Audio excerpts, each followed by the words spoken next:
Hello friends, this is Kaleem Ansari. Sidra GS classes से आप सभी का स्वागत करता हूँ। दोस्तों, 2-3 दिन से हमारी वीडियो आ नहीं पा रही थी बिकॉज हमारे जो यूनिवर्सिटी के एग्ज़ाम थे, सिद्रा मैम का भी अभी एग्ज़ाम स्टार्ट होंगे और मेरे एग्ज़ाम जो है वो फाइनली पूरे हो गए हैं और मैम जो है अपनी तैयारी कर रही हैं, इसलिए वो अभी उनकी वीडियो कुछ दिनों के लिए डिले है। मतलब 5 या 10 दिन में वो एकदम फ्री हो जाएंगे, तो फिर केमिस्ट्री की जो क्लासेस हैं वो ऐसे ही कंटिन्यू चलने लगेगी जैसे चल रही थी। तो मेरा जो पूरा हो गया, जैसा कि मैंने बताया था, मेरे पेपर जैसे ही पूरे होंगे तो मैं आपके लिए बहुत ही अमेजिंग सेशन लेके आऊँगा, क्योंकि हमारा हिस्ट्री पे बेस्ड होगा। तो इसलिए मेरा पेपर फाइनली ख़त्म। तो अब हिस्ट्री का जो था हमारा सेशन वो आना ही था, जो कि आ गया है। तो अब मेरा ही क्या, पेपर ख़त्म हो गया। कुछ बच्चे 8th पास करके अब 9th में आ गए। अब उन्होंने हिस्ट्री 6th क्लास में, 7th क्लास में और 8th क्लास में तो पढ़ ली। उन्होंने मेडाइवल भी पढ़ लिया, उन्होंने पूरी मुस्लिम सल्तनत भी देख ली और उन्होंने मतलब बाबर के बाद से जो था मतलब 1526 से लेकर के बहुत 1707 तक देख लिया है, औरंगजेब के टाइम तक। और उन्होंने उससे पहले एंशियंट हिस्ट्री 6-7 में एंशियंट हिस्ट्री यानी हमारा अतीत आर पास्ट भी कंप्लीट कर लिया। लेकिन अब 9th क्लास में वो आ चुके हैं एक तरह से वर्ल्ड हिस्ट्री में। और वर्ल्ड हिस्ट्री क्योंकि इंटरेस्टिंग भी होता है, बहुत बच्चे पढ़ना भी चाहते हैं, उन्हें मज़ा भी आता है कि सर मतलब जब हिस्ट्री आएगी तो हम बहुत अच्छे से पढ़ेंगे। उसमें हमें क्या मिलेगा, उसमें हमें फ्रांस की क्रांति पढ़ने को मिलेगी, फ्रेंच रेवोल्यूशन पढ़ने को मिलेगा, बहुत मजा आएगा। क्लास की तरफ थोड़ा आगे बढ़ते हैं और अपने क्लास को देखते हैं, इसको कैसे बहुत अच्छे तरीके से कर सकते हैं। सबसे पहले मैं आपको, अब हम अपने चैप्टर में एंटर कर रहे हैं, तो सबसे पहले मैं कुछ बताना चाहता हूँ। देखो, सबसे पहले जो हम करेंगे, हम जो अपना पढ़ना स्टार्ट करेंगे, वो सबसे पहले तो मैं तुम्हें थोड़ा सा फ्रांस की रेवोल्यूशन का जो है वो पूरा एक तरह से बेस बताऊंगा कि वो कहाँ से स्टार्ट हुआ था। एकदम तो मैं वहां से बताऊंगा कि हाँ, इस डेट से हम बोल सकते हैं कि फ्रेंच रेवोल्यूशन स्टार्ट हो चुका था। ठीक है, जैसा कि सबको बताया, 14 जुलाई 1789। इसमें क्या हुआ था कि जो वहाँ की जो जनता थी, जो वहाँ की जो पीपल थे, जितने भी रह रहे थे, वो इस दिन जो हमारा राजा है, जो लुइस 16 है, वो क्या करता है, जो वहाँ की आर्मी होती है, वो आर्मी को बोलता है कि जाओ जा करके फ्रांस की जो सिचुएशन है वो बहुत ज़्यादा क्रूशियल है, बहुत ज़्यादा नाजुक है, उसको जाके संभालो। लेकिन वहाँ पे रहने वाले लोगों को क्या लगता है कि अब ये जो मतलब आर्मी जो हमारे उस पर आ गई है, अब ये आर्मी हमारे मतलब आ गई है, तो ये हमारे ऊपर कहीं हमला ना करे, हमारी जो क्रॉप्स है, हमारी फसलें हैं, उनको बर्बाद ना कर दे।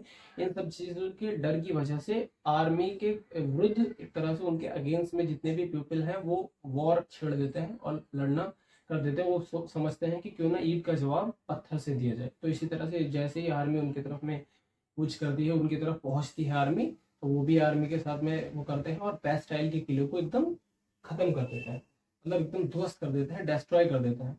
इसी तरीके से जब वो खत्म कर देते हैं तो यहाँ से स्टार्ट हो जाता है फ्रेंच रेवोल्यूशन। लेकिन हम ये तो मैंने आपको सिर्फ, बोलते हैं ना, पहले का जो हम बाद में बताएंगे उसको मैंने पहले ही बता दिया, ताकि बच्चों को पता लगे कि आखिर में होगा कि क्रांति स्टार्ट किस तरह से होगी और कैसे कैसे चलेगा आगे, क्या क्या देखने को मिलेगा। इसलिए मैंने ये बता दिया कि इस तरह से होगा।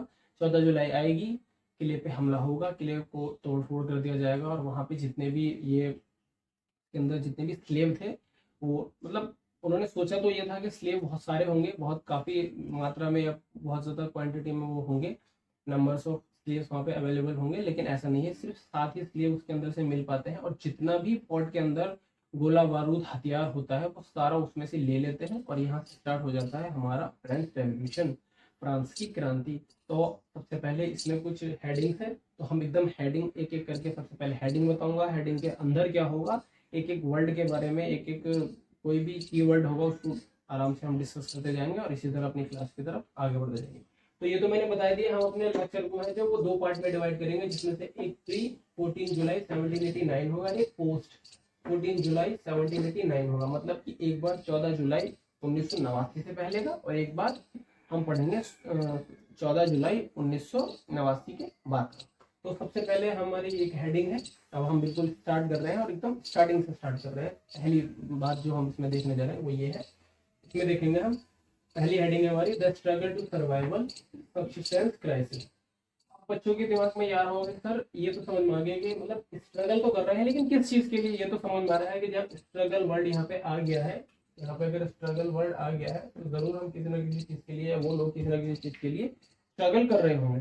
ठीक है, लेकिन सर इसके आगे एक बात, इसके आगे एक मिनट इधर से अच्छा से दिखेगा, लेकिन सर इसके बाद में जब हम कहेंगे ये कर रहे हैं, ये कर किसकी ये रहे हैं ये स्ट्रगल, तो हम बताएंगे सबसिस्टेंस क्राइसिस। मतलब कि सबसिस्टेंस क्राइसिस को हम ऐसे बोल सकते हैं, एक ऐसी सिचुएशन है कि जब किसी देश में या किसी कंट्री में रह रही जनता को अपनी बेसिक नीड ऑफ लाइवलीहुड के साथ भी संघर्ष करना पड़े, बहुत ज्यादा स्ट्रगल करना पड़े। मतलब कि आप सबको पता है हमारी बेसिक नीड क्या होती है। बेसिक नीड में ये होता है कि हमें खाने की जरूरत होती है, हमें पहनने के लिए कपड़ों की जरूरत होती है, और पढ़ने के लिए स्कूल्स की जरूरत होती है। मतलब खाने के लिए जरूरत होती है, रहने के लिए जरूरत होती है, पहनने के लिए जरूरत होती है, ये सब हमारी बेसिक नीड में आते हैं। तो इस टाइम पे ये कैसा टाइम था, यहाँ पे ये ऐसा टाइम था कि यहाँ लोग अपनी बेसिक नीड्स के लिए भी एकदम मतलब बहुत ज्यादा स्ट्रगल कर रहे थे, बहुत ज्यादा परेशान थे। मतलब छोटी छोटी चीजों के लिए, जो रोजमर्रा की चीजें हैं हमारी, जिनके बिना आदमी नहीं रह सकता, जो डेली यूज में आने वाली चीजें, उनके लिए भी उसे संघर्ष करना पड़ रहा था। इसको बोलते हैं हम सबसिस्टेंस क्राइसिस। अब इसी को हम एक बार इंग्लिश में डेफिनेशन इसकी अच्छे से देख लेते हैं। अभी तो मैंने इंग्लिश में बता दिया क्योंकि कुछ बच्चों के साथ प्रॉब्लम होती है, प्रॉपर इंग्लिश भी नहीं समझते, प्रॉपर हिंदी भी नहीं समझते, सबके साथ होती है, दिक्कत होता है। मेरी भी थोड़ी ऐसी हो सकती है, मैं जब 9th क्लास में हुआ था मेरे साथ भी ये प्रॉब्लम हो सकती है, मुझे भी लगता है। तो हम दोनों लैंग्वेज में करेंगे, English plus Hindi is equal to English. ठीक है, तो अब हम यहाँ पे इसकी एक डेफिनेशन देख लेते हैं। इसकी डेफिनेशन लेंगे, extreme situation where the basic means of livelihood are in danger. जब ऐसी सिचुएशन पैदा हो जाए कि जहां आदमी को अपने बेसिक नीड्स के लिए भी संघर्ष करना पड़े, उस सिचुएशन को हम बोलते हैं सबसिस्टेंस क्राइसिस। इसके बाद में दोस्तों, अभी अगर सबसिस्टेंस क्राइसिस होगा तो इसके कुछ रीजन भी होंगे। ये क्यों हो रहा है, ऐसा तो नहीं है कि अभी सिचुएशन एकदम बहुत अच्छे से चल रही है और देखते देखते सिचुएशन एकदम बिगड़ जाएगी। मतलब कोई तो कारण होगा। अभी हमारे देश में जो हमारे प्रधानमंत्री हैं श्री नरेंद्र मोदी जी, अगर वो किसी चीज़ का ऐलान करेंगे, किसी चीज़ को अनाउंस करेंगे, वो कि सर ऐसे है कि अब जो है फला तारीख से या इतने तारीख से 2017 से इस तारीख से जो है आपके 2000 के नोट या फिर 500 का और 1000 का पुराना नोट वो नहीं चलेगा। उसके पीछे कोई तो रीज़न होता है, उसके पीछे पर्याप्त एक सफिशिएंट रीज़न होता है कि वो ऐसा कर क्यों रहे हैं। बिकॉज उनका जो तर्क था, उनका जो एकदम लॉजिक था, वो था कि देश के अंदर काला धन बहुत ज्यादा हो गया है, ब्लैक मनी बहुत इकट्ठी हो गई है, उसको निकालने के लिए हम सारे नोट को 1000 और 500 के बंद करेंगे और नए नोट छापेंगे, ताकि जो ब्लैक मनी है वो निकल के सामने आए और सरकार को उसका फायदा मिल सके। तो इसी तरह यहाँ भी कुछ ऑब्वियसली कुछ रीजन रहे होंगे। तो यहाँ रीजन क्या रहे होंगे, यहाँ के रीजन ऐसे थे कि मतलब देश के अंदर एक तरह से जब पॉपुलेशन कम होती है और हम सपोज कीजिए हमारे पास 100 खाने के लिए ब्रेड के पैकेट है और हमारे पास अगर 100 ही लोग हैं तो हम इजीली दे पाएंगे। लेकिन अगर किसी वजह से एक ऐसी सिचुएशन पैदा हो जाए कि नहीं 100 ही ब्रेड के पीस है, लेकिन अब जो है हमारी पॉपुलेशन वो 120 हो गई है, तो ये तो सबको पता है कि ये कैसे पॉसिबल है। इसके लिए मारा मारी तो होगी, क्राइसिस से तो गुजरना पड़ेगा। ये नेशन की सिचुएशन तो बुरी तो हो ही जानी है, खराब तो हो ही जानी है। तो यहाँ भी सेम कुछ इसी तरीके के कारण थे, कुछ इसी तरह के कॉजेज थे जिस वजह से ये सबसिस्टेंस क्राइसिस की सिचुएशन को देखना पड़ा। तो आगे देखते हैं पहले वो क्राइसिस क्या हो सकते हैं। तो सबसे पहले तो हम देखेंगे इंक्रीज इन दी पॉपुलेशन। मतलब जनसंख्या में बहुत ज्यादा वृद्धि का हो जाएगा, जनसंख्या बहुत ज्यादा बढ़ गई थी, पॉपुलेशन हमारी इंक्रीज हो गई थी। कितनी हो गई थी दोस्तों, उसको हम थोड़ा देखने की कोशिश करेंगे। फैक्ट है, उनको याद रखना चाहिए क्योंकि हम 9th स्टैंडर्ड पढ़ रहे हैं और 9th स्टैंडर्ड में ऐसा है कि हमें दो चार फैक्ट भी याद रखने जरूरी है, क्योंकि कभी कभी एमसीक्यूज में ऐसा पूछ लिया जाता है, तो हम याद रखेंगे। सबसे पहले हम देखेंगे 23 मिलियन इन 1715 में, मतलब जो हमारा 1715 की जो डेट है तब तक हमारी जनसंख्या जो थी, पॉपुलेशन थी, वो हमारी 23 मिलियन थी। लेकिन धीरे धीरे धीरे धीरे कुछ लोग आपसी कंट्रियों से आए और कुछ अपनी जनसंख्या निरंतर हुआ।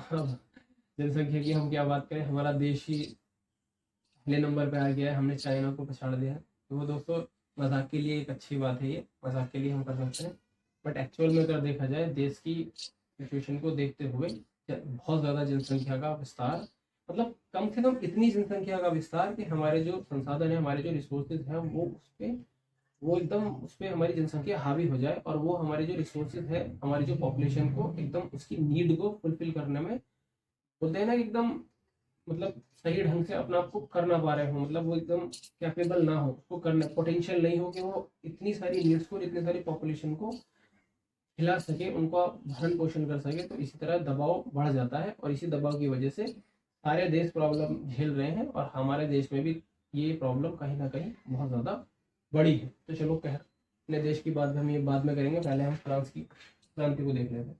तो पॉपुलेशन थी जो कि 23 मिलियन थी 1715 में, लेकिन ये 28 मिलियन हो गई इन 1789, 1789 में ये 23 मिलियन से 28 मिलियन हो गई, जिस वजह से पॉपुलेशन बहुत ज्यादा बढ़ गई और इस वजह से सब्सिस्टेंस क्राइसिस में और ज्यादा स्पीड आ गई और ज्यादा बढ़ गया, बहुत ज्यादा और परेशानियों का सामना देश को करना पड़ा। इसके बाद में और कुछ इसी से ही रिलेटेड कुछ रीजन और रहे, जैसे rapid increase in the demand for food grains. अब आपको मैं एक एग्जांपल देकर समझाना चाहूँगा। देखिएगा, अब जैसा कि आप सिद्रा जीएस क्लासेस में पढ़ रहे हैं, सिद्रा जीएस क्लासेस में पढ़ रहे हैं, अब सारे बच्चों की डिमांड हो गई है कि मुझे केमिस्ट्री तो सिद्रा मैम से ही पढ़नी है, वो बहुत अच्छा पढ़ाती हैं, बहुत अच्छा एक्सप्लेन करती है, और मुझे ह्यूमैनिटी के जितने भी सब्जेक्ट है वो मैं एम के अंसारी सर से ही पढ़ूंगा, चाहे कुछ भी हो जाए, चाहे मुझे जाके। अब हमारे पास जो सीटें हैं, मान लीजिए हमारे पास 100 बच्चों का हमारे पास मैनेजमेंट है, हम 100 बच्चों को बैठा सकते हैं, लेकिन जो बाहर हमारे गेट पे हमारे जो स्टूडियो है उसके गेट पे हमारे पास मतलब 500 या 150 या 200 बच्चे आके खड़े हो जाए कि सर पढ़ना हमें आपसे ही है। तो सिंपल सी बात है, हमारे पास दो ही ऑप्शन है। हम क्या कर सकते हैं, या तो हम ऐसा करते हैं कि सारे बच्चों को ऐसा करके 100 बच्चों को की क्लास बांट के और उनको पढ़ाना स्टार्ट कर दे। और प्रॉब्लम अगर ऐसी आ जाए कि नहीं हमारे पास टाइम भी नहीं है और 100 ही बच्चे हमें पढ़ाने हैं और एक ही बैच लेना है और हम ज्यादा बच्चों को नहीं पढ़ा, तो फिर क्या होगा, फिर बच्चे ना हमें तरह तरह के ऑफर देना शुरू करेंगे कि सर अगर ये सामने वाला बच्चा आपको 1000 दे रहा होगा या सामने वाला बच्चा आपको 500 रुपये दे रहा होगा, तो सर हम 1500 देंगे, सर हम 1000 देंगे, 700 ले रहे हो तो हम 1000 देंगे और 1500 ले रहे हो तो हम 2000 देंगे।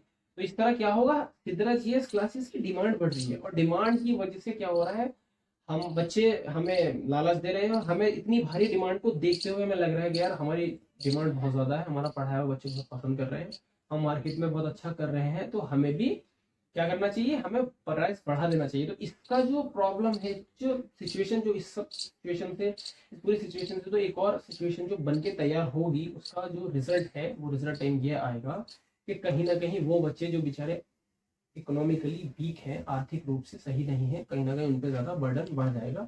तो ठीक इसी तरह हुआ, जैसे इंक्रीज हुई हमारी पॉपुलेशन, उससे क्या हुआ, डिमांड जो थी, हमारी जो पॉपुलेशन थी उसको फुलफिल नहीं कर पा रही थी, मतलब जो हमारी पॉपुलेशन की डिमांड थी उसको पूरी नहीं कर पा रही थी, प्रोडक्शन हमारा कम होता जा रहा था। तो इसी पॉइंट को हमने इस तरह से समझने की कोशिश की है, rapid increase in the demand for food grains. ठीक है, मतलब डिमांड बढ़ रही थी या प्रोडक्शन था नहीं। अगला, the production of grains could not keep pace with the demand। तो अभी जैसा कि मैंने अभी आपको पॉइंट बताया है, सेम ही है, बस थोड़ा सा अंतर है। इसमें क्या है, इसमें भी ये था, बढ़ती हुई पॉपुलेशन की डिमांड को हमारा जो प्रोडक्शन है वो फुलफिल नहीं कर पा रहा था। कहीं ना कहीं हमारी जो क्रॉप्स थी वो बहुत ज्यादा, बोल सकते हैं ना कि नेबल होती जा रही थी, वो असमर्थ हो रही थी कि मैं नहीं कर पाऊंगा, मतलब वो अपने आप में इतनी ताकत नहीं रखती थी कि मैं इतनी डिमांड को पूरा कर सकूं। इसी से क्या हो रहा था दोस्तों, हमारी जो जमीन थी उस पर बहुत ज्यादा बर्डन बढ़ रहा था, जो हमारी फार्मिंग की जो लैंड होती है उस पर बहुत ज्यादा बर्डन बढ़ रहा था, और उसी के बर्डन बढ़ने की वजह से क्या हुआ, इस तरीके की सिचुएशन हमें देखने को मिली। तो दोस्तों यहाँ पे हमने बताया है आपको, इधर से देखिएगा, अच्छा समझ दिखाई देगा, क्लियर दिखाई देगा, the struggle to survive subsistence crisis. यहाँ मैंने आपको ओवरऑल पूरा एक तरह से थोड़ा सा बैकग्राउंड भी समझा दिया, यहाँ पे थोड़ा सा सब्सिस्टेंस क्राइसिस को भी समझा दिया, और इसके क्या कारण थे, क्या कॉजेज थे जिस वजह से ये सिचुएशन पैदा हुई, जिसका हमें सामना करना पड़ा, ये भी मैंने बता दिया। यहाँ पे हमने ये बता दिया, और अब हम अगली हेडिंग में पढ़ेंगे कि इससे आगे क्या था। आइए अब इसके इम्पैक्ट देख लेते हैं, इसके इम्पैक्ट क्या क्या हुए। दोस्तों देखो, इसके दो इम्पैक्ट हुए थे। सबसे पहले डिक्लाइन इन प्रोडक्शन, और दूसरा था हमारा ड्रॉट और हेलस्ट्रॉम। मतलब क्या हुआ था कि जो प्रोडक्शन था वो कम होता जा रहा था, और ऐसा नहीं कि जब ऊपर वाला थोड़ी मार देता है तो ऐसा बोलते हैं कि इसको फ्रांस को उस टाइम दुगनी मार झेलनी पड़ी थी। एक तरफ तो प्रोडक्शन में कमी आई और दूसरी तरफ जो है एक तरह से गोलाबारी, जिसे हेलस्ट्रॉम बोलते हैं, वो हो गई, जिस वजह से फसलें बर्बाद हो गई। फसलें बर्बाद होने की वजह से ऑब्वियसली जो फूड प्रोडक्शन था, जो हमारा प्रोडक्शन था, वो खत्म या कम होना ही था। ठीक है, तो पहला decline in production. Decline in production की वजह से क्या हुआ, the prices of bread which was the staple diet of the majority rose rapidly. इस वजह से जो है बहुत बड़ा जो एक एकदम हाई नंबर ऑफ पीपल इस चीज से बहुत परेशान हो गए, और वे मतलब कंडीशन में नहीं थे कि वो जो है ब्रेड को आसानी से खरीद सके। और जब ब्रेड नहीं खरीदी गई, जब खाने की चीज़ें हैं वो हमारी बेसिक नीड्स में आती हैं, तो हमारी ये सब्सिस्टेंस क्राइसिस वाला क्राइटेरिया यहाँ भी फुलफिल होता है कि ये प्रॉब्लम भी कहीं ना कहीं सब्सिस्टेंस क्राइसिस से मैच खा रही है, जुड़ रही है। उसके साथ साथ क्या हुआ, wages did not keep pace with the rise in, जितनी स्पीड से हमारा प्राइस बढ़ रहा था चीज़ों को खरीदने के लिए, लेकिन हमारी जो वेजेस है, जो हमारी मजदूरी थी, वो बढ़ नहीं रही थी। तो क्या हो रहा था, आदमी की मजदूरी है वो कम होती जा रही थी, और जो प्राइसेस है चीज़ों को खरीदने का वो बढ़ता जा रहा था। इस वजह से लोगों को बहुत सारी प्रॉब्लमों का सामना करना पड़ा। जिनके पास पैसा था, जो एकदम प्रोस्परस थे, एकदम मनी के लिए एकदम इकोनॉमिकली स्ट्रॉन्ग थे, वो तो खरीद पा रहे थे, और बाकी लोग खरीद नहीं पा रहे थे, जिस वजह से उनको बहुत ज़्यादा परेशानी का सामना करना पड़ रहा था। जिस वजह से क्या होगा, कंडीशन आपके सामने है, क्योंकि हमारी बुद्धिजीवी एकदम इनलाइटमेंट हो चुका है हमारे बच्चों को, उन्हें पता है कि अगली कंडीशन क्या हो सकती है। Gap between the poor and the rich wide, ये बढ़ता गया, इंक्रीज होता गया, ये बहुत ज्यादा इंक्रीज हो गया। जो अमीर थे वो और अमीर होते गए, और जो गरीब थे वो और गरीब होते गए। इसी के साथ साथ दूसरा हम बात करेंगे ड्रॉट और हेलस्टॉर्म के बारे में।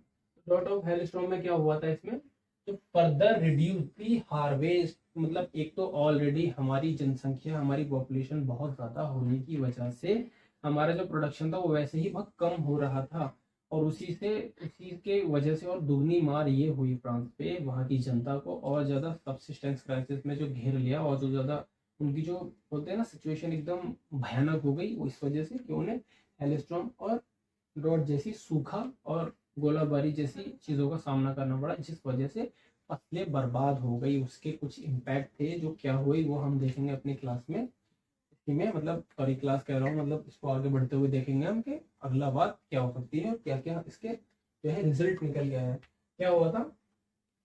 तो the poorest can no longer buy the bread, तो जब ऐसी सिचुएशन होगी, प्रोडक्शन कम होगा, और जितना होगा उसमें भी हेलस्टॉर्म और ड्रॉट की वजह से वो और ज़्यादा, मतलब उससे ज़्यादा और प्रभावित होगा, बेकार होगा, बिगड़ जाएगा, डिस्ट्रॉय हो जाएगा। तो वजह से क्या होगा, लोग जो है वो ब्रेड खरीद नहीं पाएंगे, और जब ब्रेड खरीद नहीं पाएंगे तो उससे क्या होगा, राइजिंग द फूड प्राइसेस, क्योंकि फूड अगर प्राइस, जो फूड है वो कम होगा, लोगों के लिए अवेलेबल नहीं होगा, कि जो क्वांटिटी है वो कम होगी, तो कहीं ना कहीं जो दुकानदार है उसका प्राइस बढ़ा देंगे, और लोगों को उसे खरीदने में दिक्कत होगी।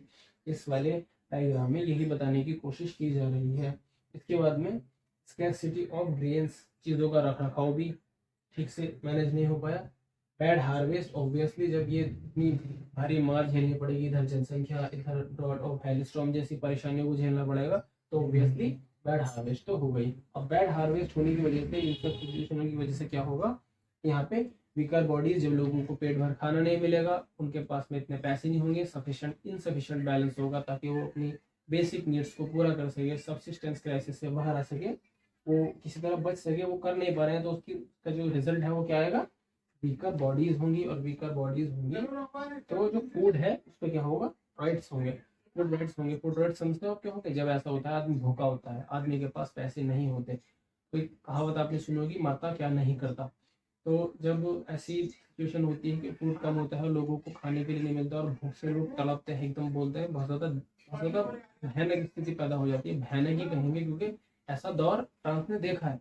तो जब ऐसी सिचुएशन होती है, जहाँ कहीं खाना देखा, जहाँ दुकानों पे कुछ दिखाई दिया खाने पीने का सामान, तो वहाँ जनता चढ़ जाया करती, एकदम बोलते हैं ना, एकदम छीनम छाटी वाली जो सिचुएशन पैदा हो जाती है, उस तरीके की सिचुएशन हो जाती थी। लोगों की दुकानों पे हमले हो जाया करते, मतलब लोग भूख की वजह से सामान छीन के भी खाना पड़े तो खा सकते हैं, क्योंकि आदमी जब पेट भरा होता है उसके बाद ही उसे धर्म कर्म और मॉरलिटी और इथिकल चीज़ें याद आती है कि ये गलत है, ये सही है, क्योंकि आदमी का जब पेट भरा हो तभी वो अच्छा बुरा धर्म वगैरह इन सब चीज़ों पर विचार करने में एकदम बोलते हैं ना सक्षम हो पाता है। चलो खैर आगे बढ़ते हैं। फिर उसमें क्या होता है, जब वीकर बॉडीज होगी और लोगों को परेशानी होगी, तो डिसीज जो है वो बढ़ेंगी, नई नई प्रकार की बीमारी, नई नई टाइप की बीमारियां लोगों की बॉडी में एंटर करेंगी, उसका भी दिक्कतें लोगों को झेलनी पड़ेगी। यहाँ पे खाने के लिए और ब्रेड लेने के लिए लोगों को दिक्कत नहीं है, डॉक्टर्स वगैरह को अफोर्ड करने की ताकत कहाँ से आएंगी, इतना तो हम लॉजिक लगा सकते हैं। तो इस तरह से तो मतलब डिसीज में उनमें इंक्रीजमेंट होगा, और उसी के साथ साथ इंक्रीज नंबर ऑफ डेथ जब ये होगा, और जब वो मेडिकल की फैसिलिटी लेने में मतलब सही नहीं होंगे, वो ले नहीं पाएंगे अपने आप को कंडीशन में, नहीं रख पाएंगे कि वो किसी तरह अच्छी या किसी भी तरह की मतलब मेडिकल वो ले सके। तो उसके साथ साथ वो नंबर ऑफ डेथ जो है वो हमारी इंक्रीज हो जाएगी। तो दोस्तों इस तरह हमने यहाँ पे हमारा सब्सिस्टेंस क्राइसिस का पूरा क्राइटेरिया कवर कर लिया है। आई होप आपको ये बहुत अच्छे से समझ में आ गया होगा। अब हम इस चैप्टर की नेक्स्ट हेडिंग की तरफ बढ़ेंगे। इसके लिए इतना ही, क्योंकि वीडियो की लॉन्ग लेंथ बहुत ज्यादा लंबी हो गई थी और अभी इसमें बहुत सारा बच भी रहा है, जिसमें हमें नेशनल असेंबली भी देखनी है, कॉन्स्टिट्यूशन मोनार्की भी देखनी है, फिर France become a Republic state भी देखना है, और फिर इसमें थोड़ा सा वुमेन वगैरह का थोड़ा सा जो इसमें रहा है वो भी देखना है। तो इसलिए बस आज इतना ही रखते हैं, इसके आगे एकदम कंप्लीट कराएंगे अगली वाली वीडियो में। तो आज के लिए इतना ही, थैंक्स फॉर वॉचिंग।